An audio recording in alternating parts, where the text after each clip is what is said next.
Hi everyone, welcome back to the Morgan Homestead. I'm Kevin. And I'm Sandy. Welcome, first of all, to our new subscribers. We really appreciate you guys a lot. And I wanted to start off quick by making a correction to the last video we posted. I had said that we were picking up our first piglets for the farm. Well, what I meant was, because we already had 2 feeders that we had gotten the year before, this was our first, what are they called? Gilts.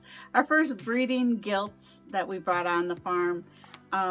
So that's what I meant by that. And so that went really well. So anyway, I just wanted to make that correction. So we have a lot of updates to bring to you today. We went and picked up our first boar. So that'll be the first male pig that is a breeding boar on the property. So we're excited about that. That's what we mean when we talk about our business, that we are starting a homestead business, because we are going to get into the business of breeding pigs. So that's what that's all about. Also, we have 2 less pigs on the farm right now because we brought in our first 2 feeders to be processed. And that's all part of our business plan as well. We ended up selling 1.5 pigs. Which allowed us to invest back into the business. So that was exciting. Garden update.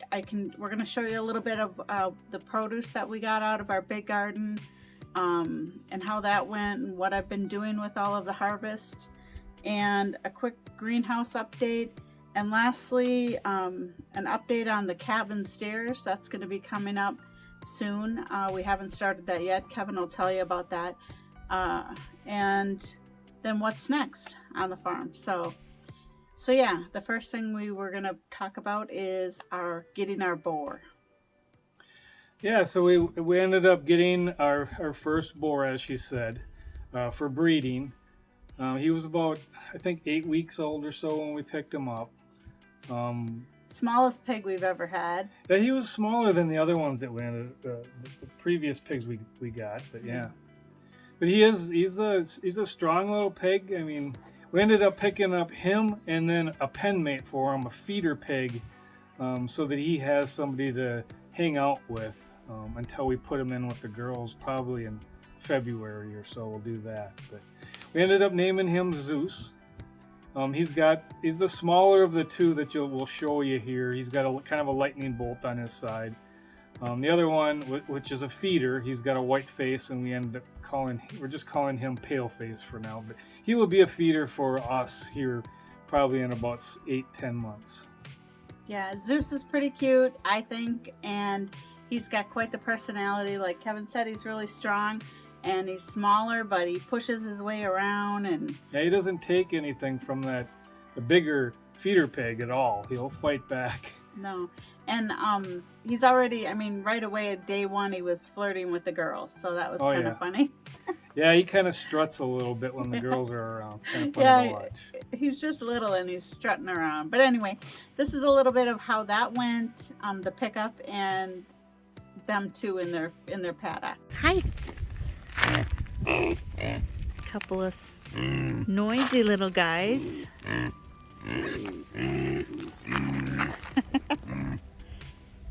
Yeah, so how many pounds do you think he is? I have no idea. I haven't lifted him, but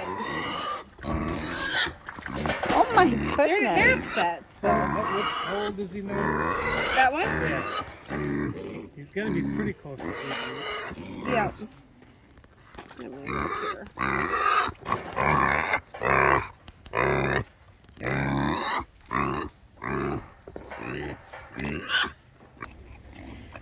If I was you guys, I would do a feeder.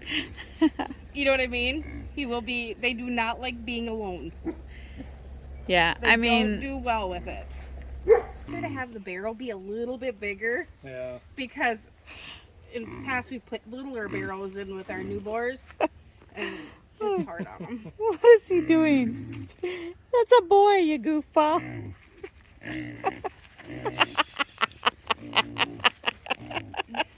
Okay, so we got our boar home, and we ended up getting another male feeder pig right here. The boar is right here. This little guy in front, his name is going to be Zeus. And then this little one is a feeder pig. I don't think we're going to name him. It was a 3-hour drive home, so they're a little shook up. It just got out of the truck. But they've got a nice big green pasture here to be in, so we're hoping that they enjoy it. And Zeus is just a chowing down. Oh, there they go.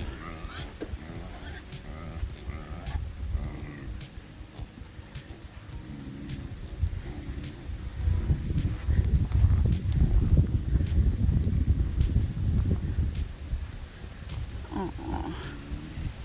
They want to stick together.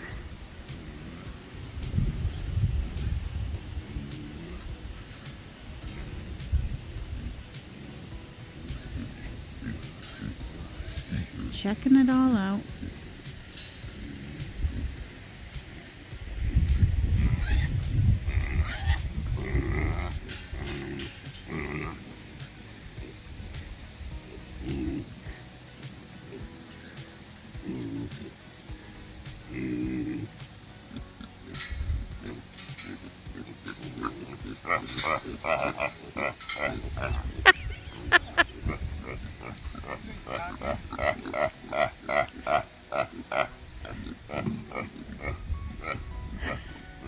It's unbelievable how big those two look now.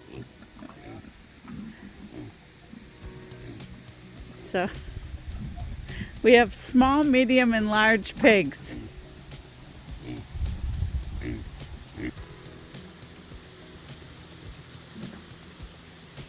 Well, they're finding lots to eat. This little feeder pig wants to get over by Pebbles and Pepper really bad, but we're hoping he doesn't try squeezing through the gate. Seems like he wants to.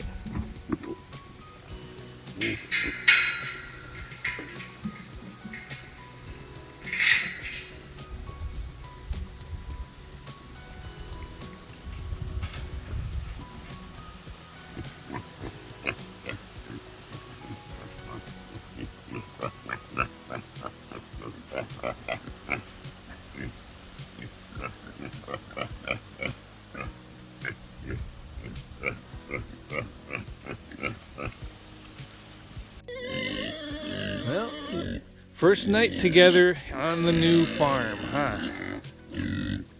How you guys doing? You made it. Oh, what are you guys doing? What are you guys doing?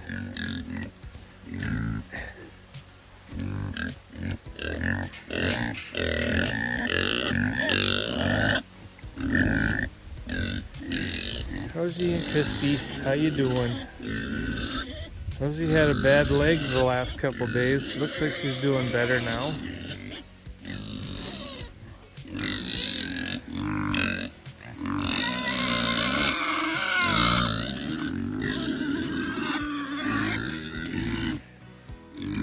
Okay, and so as I said before, as we said, we have 2 less pigs on the property. Rosie and Crispy were our first pigs, but it was time for them to go to be processed.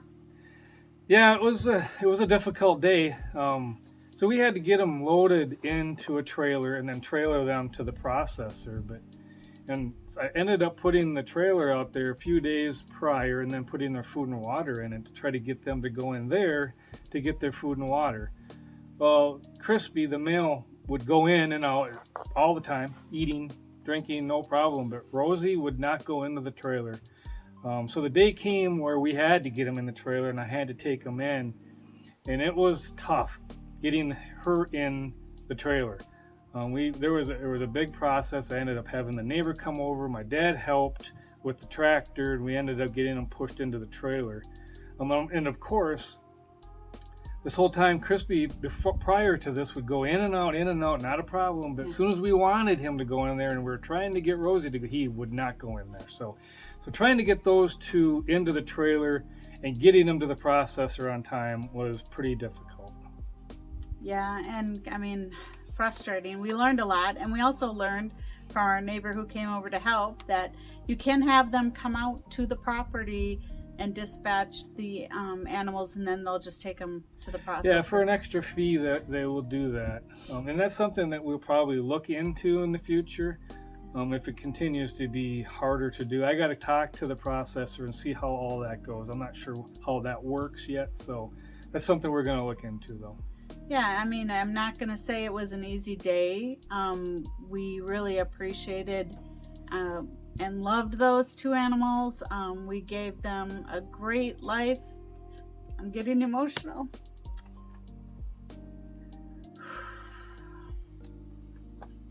Yeah, it was difficult.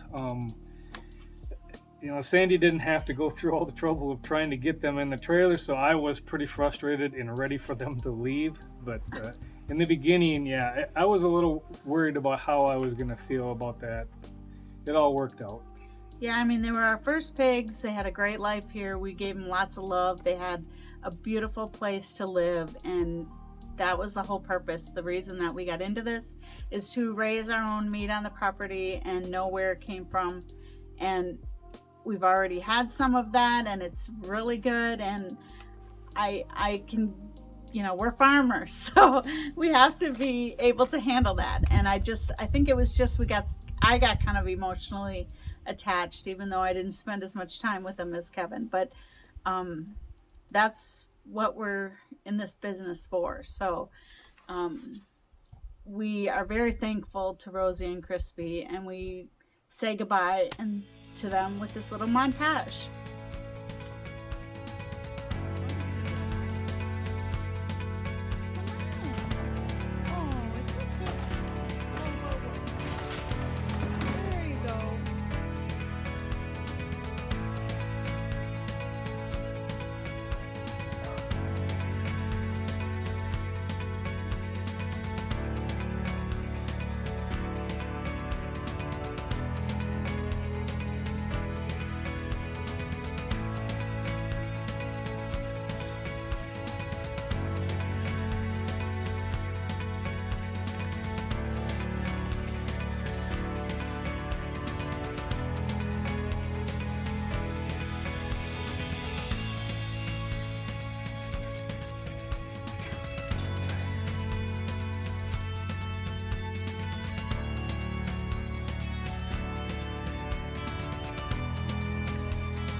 She's big enough. He's big enough.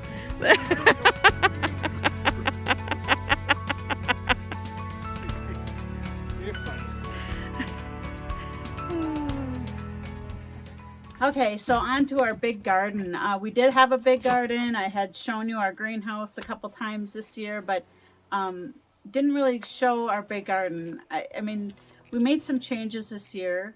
We moved the potatoes to a separate garden. We didn't grow sweet potatoes. We didn't grow watermelon. We didn't attempt celery. I've kind of given up on celery. Yeah, but we haven't had much luck with celery. No, so, we've tried it a couple of years now and just couldn't get it to go. No, and some of our other failures, beans and peas, which we love. Yeah, I'm not sure if the beans last year we didn't do too bad with the beans. This year we didn't get any. And the peas we've just never had good luck with them ever. So there's something we're going to have to think about next year as far as moving them somewhere else, because we definitely want to grow them because it's something we like and eat quite often. Yeah, it's just a staple in our diet. So we weren't able to grow cauliflower, cabbage, broccoli. We tried all of that in our big garden. We moved it around from last year. Yeah, we moved the broccoli and the cauliflower and the cabbage. Now last year we didn't do too bad with the cabbage. Yeah. But this year we didn't get any. I think we got it in a little too late, I think. But the broccoli and cauliflower is something that we just haven't had luck with. And frankly, I think we may not do it next year. So Yeah, I don't know. So we learn a little bit more every year, and we try different things. So that's what it's about. Onions, I tried growing in 2 raised beds, and they didn't get very big at all. We've gone to our county fair and seen some beautiful onions, and that people have won prizes on. And I'm like, okay, you can grow onions in this area. I know that, but I don't know what I'm doing wrong there. So no success. I mean, 2 years in a row now we've tried this same onion set and haven't had luck with getting them to grow very big. So it's something maybe we'll try to maybe get a different onion set next year and try that. I don't know. Maybe, yeah. So I don't know. What we did have success on, and I'm looking at my notes here because I can't remember everything, but cucumbers. We had way too many cucumbers. I mean, we didn't need any more pickles, so we just mainly did sliced cucumbers and onions in the pickled juice, which is good, but I mean, so many. Tomatoes, tons and tons of tomatoes. I had so many, and we pulled all the green tomatoes out when we knew there was going to be a frost, and people told me to go ahead and put them in brown paper bags and they will ripen. I really wasn't believing that, but it actually worked, and I got all of the tomatoes that were green. I got all of those. I made so much with the tomatoes. Yeah, the tomatoes, for some reason they did not want, we got a lot of them. We got a lot of tomatoes, but they did not want to ripen for some reason. We got a few here and there, but then, like she said, we had to pull all the tomatoes because we were going to have a hard frost. And there was a lot of green tomatoes. There was boxes and boxes of green tomatoes that we put in those paper bags, and every one of them, I think, actually ripened. They actually did. It was crazy. I didn't believe it, but if there's a tip for you, pull your tomatoes if they're green, if it's gonna freeze, and put them in brown paper bags and just close them up. I did 1 layer and closed them up. That was, I don't know if that matters, but what else was successful? Our corn was fabulous. We did a corn called Serendipity, and it was absolutely fabulous, but not enough. Yeah, we didn't grow enough of it. But yeah, it was really sweet and very good. Yeah. Squash, we have plenty of squash. I still have squash left over from last year, so that was good. Potatoes, we moved to a new garden, and that was very successful. What do you think? We did pretty good on both red and... Yeah, I didn't plant as many red, but we were really successful in the red. I think red potatoes, they were pretty big, actually. Yeah. We got them pretty big. I think the total weight, was close to 200 total pounds. Wow, yeah. 170 pounds total in potatoes. And that's the last thing I have to preserve, and I'm going to try something called dry canning on the potatoes. I've heard that's really a successful way to do it. So if anyone has any ideas or tips or suggestions on that, let me know. Peppers in the greenhouse were very successful, although I didn't pull the last, I kind of got cocky with the greenhouse thinking it was going to be warm enough in there when we had a hard freeze, and it actually got too cold, so my last harvest in there all froze out, and I lost it. Yeah, it was cold. We had kind of a cold spell there for a few days, 2 or 3 days, where it was down in the 20s at night. So yeah, I think that's what did it in. Yeah. Other successes we had, beets. Both of our raised beds of beets were fabulous, and I mean, I canned so many beets, and I think I told the story before that Kevin's family every year from day one of meeting him, every holiday would try to get me to eat pickled beets, and I was like, nope, they smell like dirt, I'm not eating that, I don't like them. So finally a couple years ago I said there's got to be another way to eat beets, and they said, well, yeah, you can cook them in butter. And so I tried that, and I absolutely loved them. Well, this year I tried the pickled beets again. I said, you know what, I'm gonna try them again, and I actually like them. So I mean, your taste buds change, things change as you get older. So if there's some kids out there that don't like certain vegetables, try them again, because who knows, you might like them. But I canned so many pickled beets and regular beets. I think I've got enough for at least 2 years. I mean, and that stupid song from Sonny and Cher kept going through my head while I was canning these. The Beat Goes On, if you've not heard it. Look it up on YouTube. There's a hilarious video out there. A Sonny and Cher singing that song in a barn, and it's just hilarious. Anyway, pumpkins. We grew 5 huge pumpkins off of one plant. Yeah, it was kind of an experiment this year. We just kind of, on a whim, picked up one pumpkin plant. I thought, well, I could grow them and probably feed them to the pigs. They're an ornamental type pumpkin. Yeah, which I didn't know that. I thought I was gonna be canning pumpkin for baking and all of that, but my cousin told me that those were not the kind that you eat. Yeah, so maybe next year we'll find some of those and plant them. I didn't know. So yeah, I mean, we weren't sure how well they do, and they did really well, so it's something we'll probably look into next year. Yeah, and my spices were all successful. I grew a lot of those in and around the greenhouse. Basil, oregano, rosemary, thyme, my chocolate mint tea, lemon balm, and peppermint. That was all really successful, and I saved them this year. I brought cut them all back and brought them inside the house so that I don't have to start over every year. So that's good. And our carrots were a success, I'd say. They were grew kind of weird. They did, some of them, yeah. Weird, odd shapes. Yeah, but they taste good. Yeah. And I canned them. I think we could have used more. I don't know that we have enough to last a year, but no, they're really good. So in the harvest, I did a lot of canning this year for the first time. I did pretty much all of it by myself. Yeah, I helped a little bit on some of the stuff, get you going. And I've been afraid of the pressure canner. I've heard so many stories, so I was afraid to do the pressure canner by myself. I usually like Kevin there when I do that, but he was actually processing our turkeys one day, and I couldn't get his help, so I finally did my first pressure canning by myself, and it didn't blow up. It was fine. I think I'm over my fear of the pressure canner now. So if you're new to canning, just give it a go. But I canned a lot. I canned stewed tomatoes, diced tomatoes, spicy salsa, mild salsa, tomatillo salsa. I made ketchup for the first time. I wanted to try that. I used up like 25 pounds of tomatoes and made ketchup. Spaghetti sauce. I canned beets, both pickled and regular, corn, carrots. I made tons of cowboy candy with our jalapenos from the greenhouse. I made sriracha sauce, and I made relish, spicy and salsa, or spicy and regular relish. Yeah, I still need to do my potatoes, and then I think I'm done and can put all the canning stuff away. All you canning people out there know that your kitchen is kind of chaotic during the season, but so it's kind of bittersweet coming to an end. Sorry, my dogs are kind of wrestling here at our feet. So our garden was pretty successful. There was some things that didn't grow. We don't use any pesticides or anything like that in our garden, and we didn't add any fertilizer.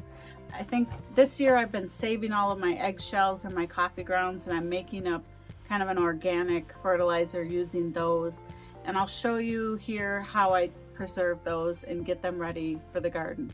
So if you're a homesteader, you have chickens. If you have chickens, you have eggs. If you have eggs, you have tons of eggshells, and don't throw them away, put them to good use. So what I do, and I just learned this technique because I didn't realize that just crunching up your eggshells and putting them in your garden, it takes a very long time for it actually to be beneficial, for it to be broken down into a form that can be absorbed by the roots. It takes a long time. So here's what I do. I wash my eggshells and lay them out on a paper towel after I use them, and then I toss them in a bucket. It doesn't smell because they're nice and clean.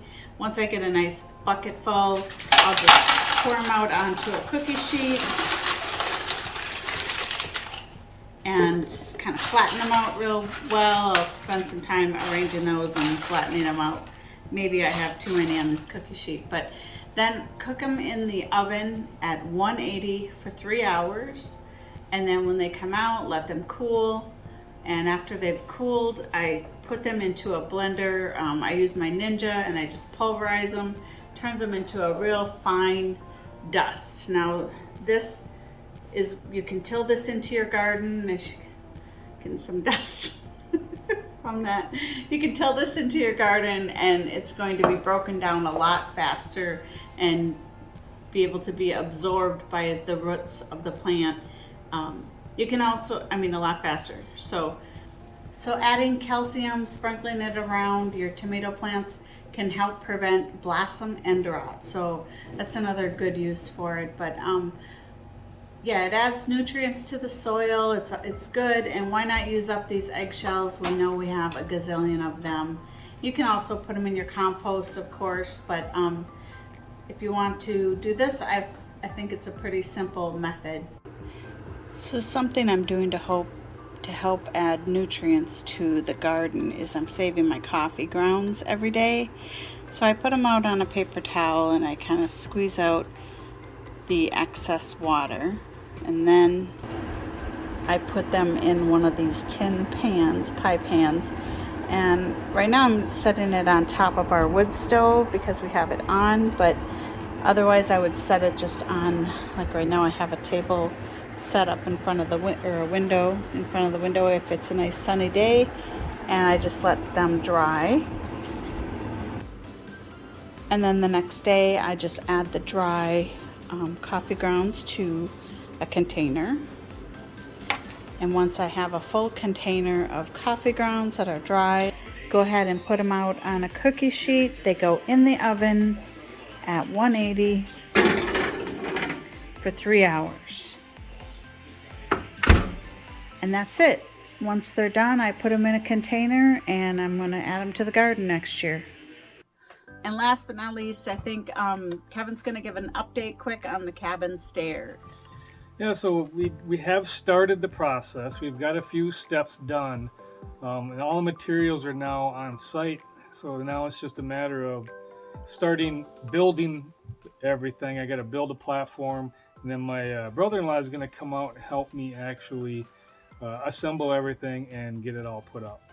Yeah, that'll be nice. That's going to be huge. So we're trying to finish up all the end of year things preparing for winter here. And we can talk about that on the next video, what we do to prep for winter. Okay, so thanks for joining us today. We really appreciate all of our new followers.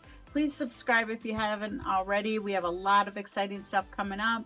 And as soon as we wrap up all the prepping for winter, we're going to move inside and finish up the cabin. So that'll be nice. We'll show you that. So please like and follow us, share this video with everyone. And on the outro here, I'm going to give you a final walkthrough of my greenhouse to show you all the wonderful produce that I let freeze out.